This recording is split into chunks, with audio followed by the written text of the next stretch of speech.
പണിയെടുത്തവൻ പാടും നോക്കട്ടെ. നേതാവേ, നിങ്ങളാണ് ഞങ്ങളുടെ മുഖ്യമന്ത്രി. പണിയെടുത്തോനെ പണിയെടുത്തോണ്ടിരുന്നാ മതി.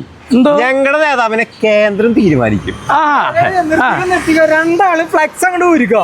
ഞങ്ങളുടെ നേതാവേ മുമ്പേ കേരളത്തിലുണ്ട്. മോനെ അത് പള്ളിയെ പോയി പറഞ്ഞാൽ മതി.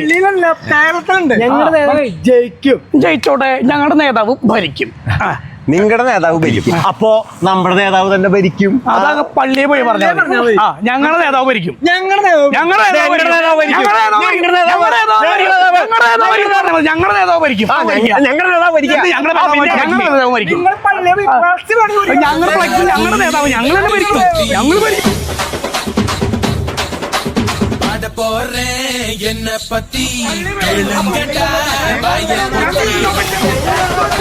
എന്തെന്റെ ശശിയത് കാര്യം കാര്യമായിട്ട്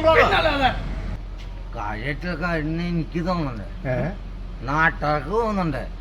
നീ എന്താ ആളെ കളിയാക്ക? ഞാൻ മാത്രല്ല, നാട്ടുകാർ മുഴുവൻ കളിയാക്കുക.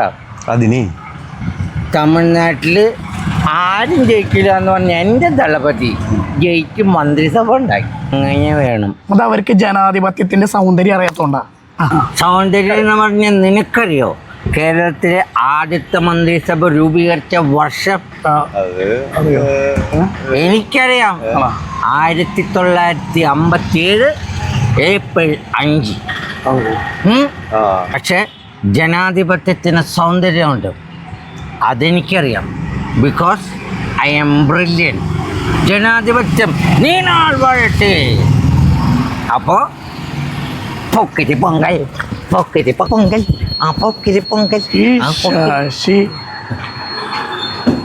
അതെ, ഞാനൊരു കാര്യം പറയട്ടെ.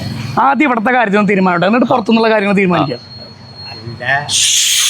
ജനാധിപത്യത്തിന്റെ സൗന്ദര്യം.